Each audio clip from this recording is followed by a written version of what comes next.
A holding familiar, basicamente, ela é um sistema que pode ser composto por uma ou várias empresas.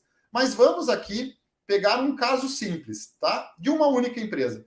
Então, o funcionamento, a constituição da holding, ela funciona da seguinte maneira: cria-se uma empresa, uma pessoa jurídica, por um sócio, lógico. Esse sócio quem é? É o proprietário dos bens que um dia pretende ele passar para os seus filhos. Então, o proprietário dos bens, ele constitui uma pessoa jurídica e, imediatamente seguinte, ele vai utilizar esses bens para constituir o capital social dessa empresa. Porque toda empresa, ela tem um patrimônio. Ela pode ter um patrimônio de qualquer valor.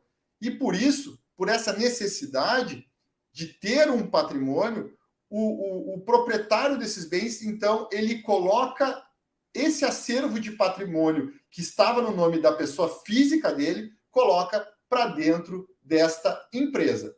Para quê, Oswaldo? Para que ele esteja num cofre, para que ele esteja protegido, desvinculando, assim, a responsabilização desses bens da responsabilização que é da pessoa física.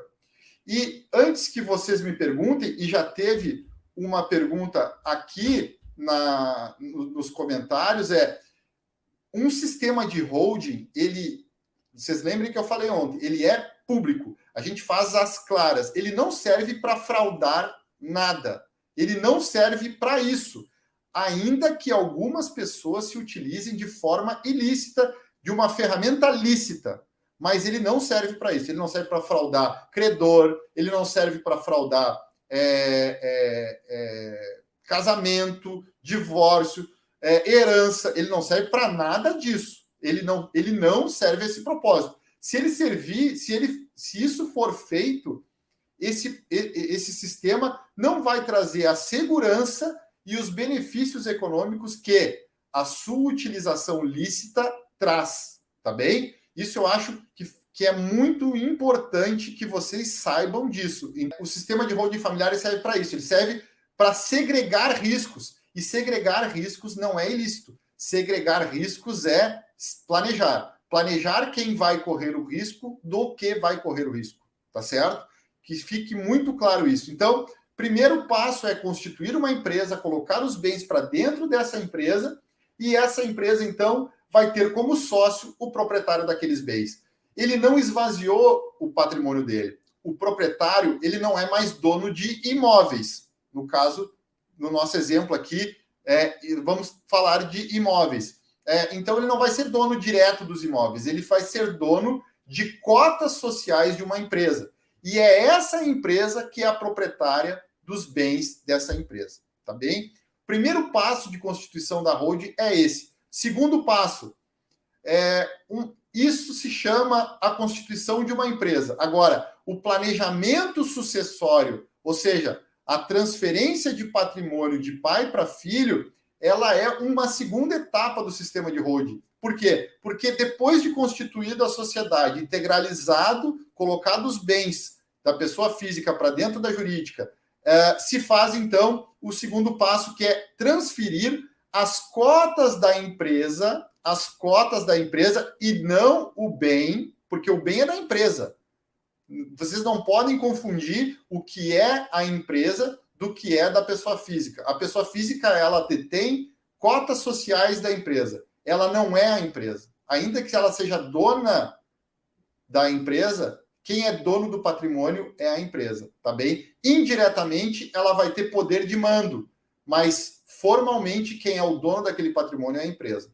E o segundo passo, então, é transferir a propriedade das cotas sociais, que é, então, dos pais, né, para os filhos.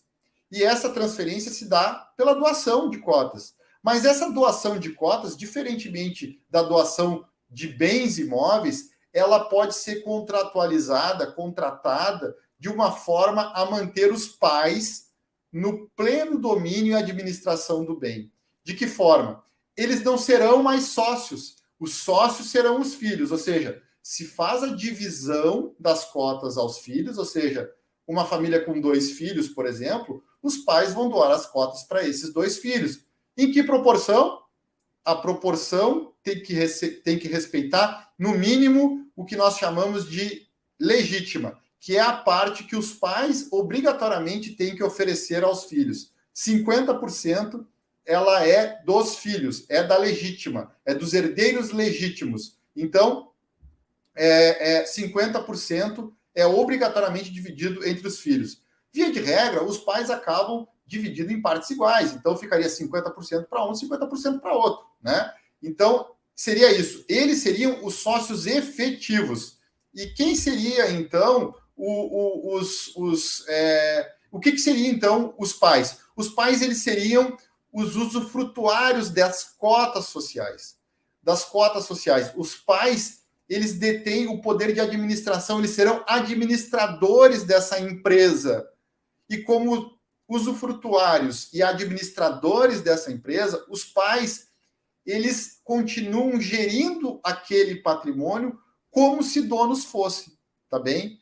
E quando eles vierem a falecer, eles não detêm patrimônio. E se eles não detêm patrimônio, não há necessidade de se fazer inventário. E é esse o ganho que a holding familiar traz. Ele elimina ou pode eliminar totalmente o inventário.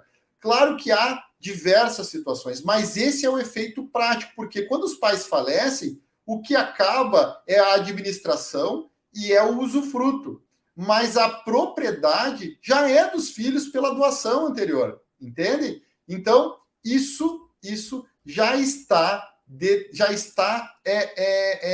planejado, né? Isso já aconteceu. Então, não há necessidade de se fazer inventário por isso. Com a morte dos pais, os filhos, eles vão ser donos da empresa. Eles vão ser donos dessa empresa. E como donos da empresa, eles vão poder fazer aquilo que está contratado no contrato social da empresa e no acordo de sócios.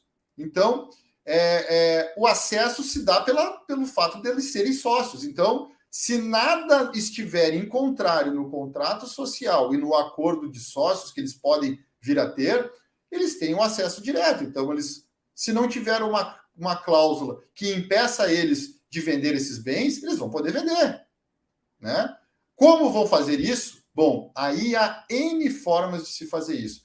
Mas, com o falecimento dos pais, os filhos se tornam sócios efetivos. Eles já eram sócios, mas eles se tornam administradores. Eles vão ter o poder de gestão que até então era dos pais que faleceram. E por que não há inventário? Porque os pais, como eu falei, não têm mais propriedade em seu nome a partir do momento em que eles doarem as cotas sociais da empresa. Tá bem?